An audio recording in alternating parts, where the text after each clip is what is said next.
Iya, ada bisa jawab? Oke, Jalsi silakan. Usaha pemerintah untuk meningkatkan wacana. Oke, jangan tepuk tangan dulu. Jadi, pembangunan nasional itu adalah usaha pemerintah untuk meningkatkan kesejahteraan masyarakat. Dan di dalam posisi debat ini, kita mengambil tema mengenai pemindahan ibu kota negara ke Kalimantan di Kabupaten Penajam Pasir. Ada yang sudah tahu info ini belum? Sudah. Oke, berarti sudah tahu info ini semuanya ya? Sudah. Dan sekarang Ibu sudah mempersiapkan. Di sini ada tim afirmasi. Mana tim afirmasi? Berarti tim afirmasinya adalah tim yang mendukung perpindahan IKN ke Kalimantan. Dan tim oposisi mana suaranya? Ini adalah tim yang menolak perpindahan IKN ke Kalimantan ya. Oke, langsung saja kita mulai debatnya. Ini persilakan kepada moderator. Selamat pagi Ibu dan rekan-rekan sekalian. Yang terhormat Ibu Nova Aini Siva SPD selaku guru antropologi serta teman-teman kelas 12 bahasa yang berbahagia.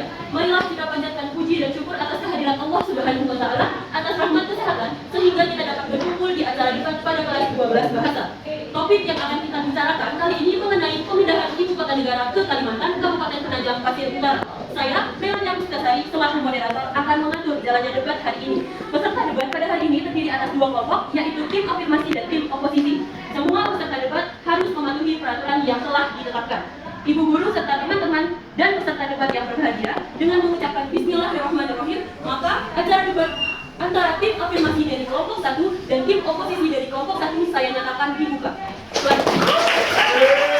Baiklah, selamat pagi semuanya. Perkenalkan, kami dari tim afirmasi yang beranggotakan saya sendiri Lovenia Zahra Sofa, saya Intan, saya Suning, saya Rizkika, saya Zahareva.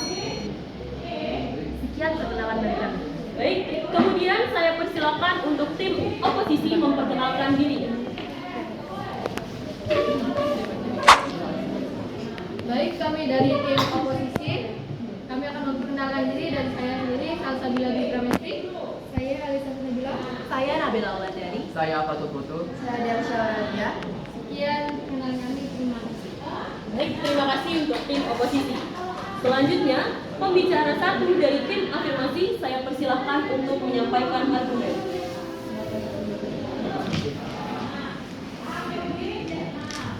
Baik, ibu kota bukan hanya simbol identitas bangsa, tetapi juga representasi kemajuan bangsa. Selama ini, benih kegiatan ekonomi secara umum masih terpusat di Jakarta dan di Pulau Jawa, sehingga Pulau Jawa menjadi sangat padat dan menciptakan ketimpangan dengan pulau-pulau di luar Jawa.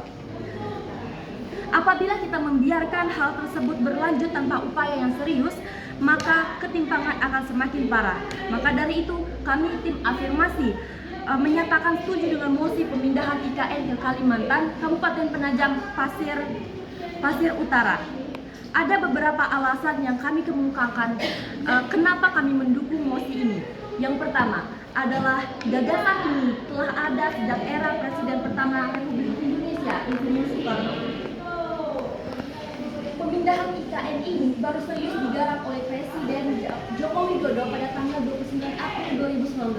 Jokowi memutuskan untuk memindahkan IKN ke luar Pulau Jawa dan cantumkan dalam RPJMN 2020-2024. Selanjutnya, beban kota Jakarta sudah terlalu berat sebagai pusat bisnis serta pusat pemerintahan. Maka, pemindahan ini Tim oposisi saya persilakan. Saya itu ya pertama saja sih sebenarnya mau untuk mengurangi polusi, mau mengurangi kapasitas penduduk, mau mengurangi resiko bencana. Bayangkan penduduk di Jakarta yang kurang lebih 11 juta, terus mau pindahin ibu kota ke Kalimantan karena beberapa alasan tersebut. Ya setidaknya 1 hingga 2 juta orang pindah dari Jakarta, ya tetap saja sih nggak ngaruh yang ke arah yang baik atau diekspektasikan kota yang bersih dan asri. Tetap saja menjadi Jakarta yang sekarang saat ini.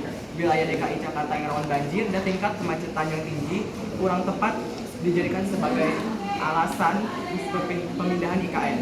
Permasalahan di Jakarta itu sama saja dengan permasalahan di perkotaan, sehingga pemindahan IKN tidak akan menyelesaikan permasalahan yang ada di Jakarta.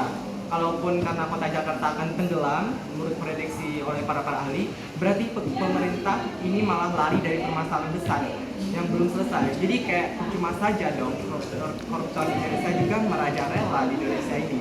Belum lagi warga Jakarta dibikin ribet dengan pengubahan KTP mereka. KTP juga belum kelar saat ini. Entar juga ada kasus baru korupsi gara-gara buat dana begituan. Jadi kayak enak korupsinya. Sekian. Terima kasih kepada tim oposisi. Kepada tim afirmasi saya persilakan untuk memberikan tanggapan atau sanggahan.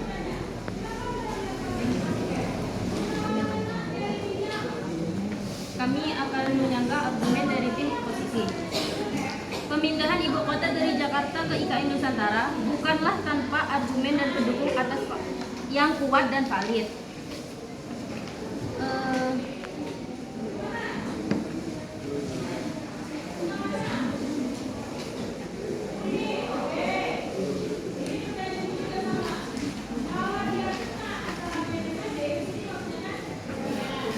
Pemindahan ibu kota menuju Kalimantan bukan berarti Jakarta akan menjadi kota mati. Hanya pusat pemerintahan yang akan dipindah ke Nusantara, sedangkan Jakarta akan tetap menjadi pusat bisnisnya Indonesia. Menurut Presiden, selama ini denyut kegiatan ekonomi secara umum masih terpusat di Jakarta dan Pulau Jawa, sehingga Pulau Jawa menjadi sangat padat menciptakan ketimpangan dengan pulau-pulau di luar Jawa.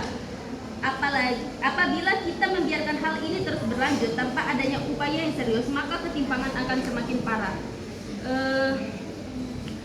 Jadi, perpindahan ibu kota ke Kalimantan bukan berarti akan memindah seluruh aspek yang ada di Jakarta menuju Kalimantan, tetapi hanya akan mengurangi sedikit beban yang berada di Jakarta. Terima kasih kepada tim afirmasi. Selanjutnya pembicara tim oposisi saya persilakan untuk memberikan tanggapan.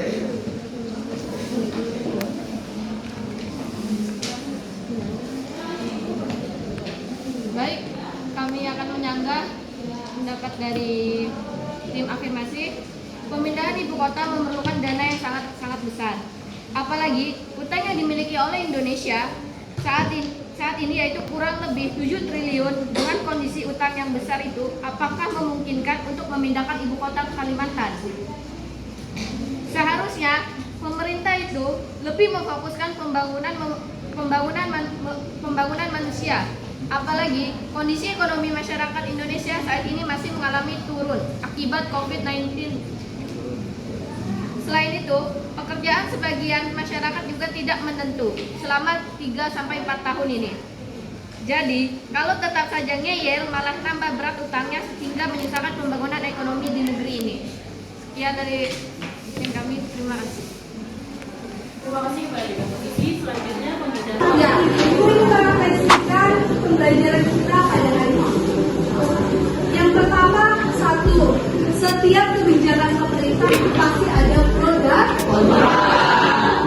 Ada pro dan kontra. Itu sudah terjadi sejak zaman-zaman dulu sampai sekarang.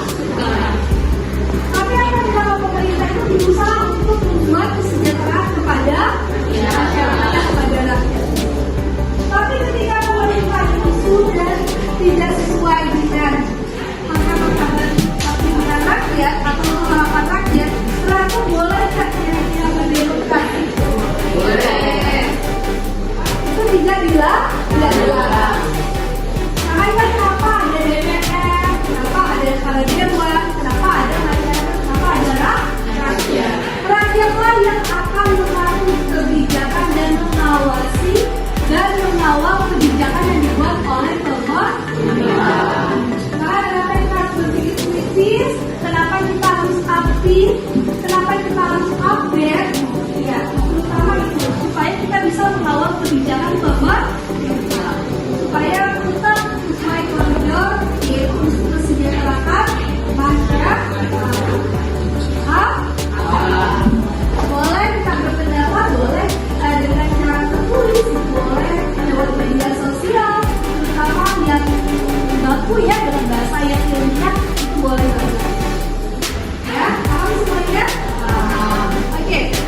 di sektor pemerintahan. Sektor industri tetap ada di sektor bisnis tetap ada di kira-kira setuju nggak? Gue sih setuju. Karena kenapa? Karena di Jakarta sudah ya. Ibu melihat perbedaan antara di Jakarta dan di Jakarta. Kalau di Jakarta itu kota daerah pemerintah itu ada di Jakarta Selatan, ada di Jakarta Pusat, ada di Jakarta Utara. Tapi kalau di Jakarta mereka itu satu kok, pokoknya Jakarta pemerintahan. Gitu. Dari mana daerahnya?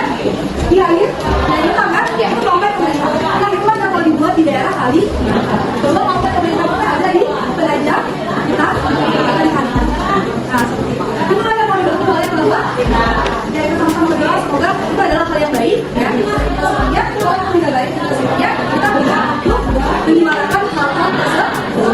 Dan ingat ya tidak ada yang masih serius kata pendapat. Ketika pemerintah sudah sesuai dengan masyarakat boleh melakukan demo. Masyarakat bersatu pada saat itu kita belajar menunjukkan pada pemerintahan presiden. Paham semuanya?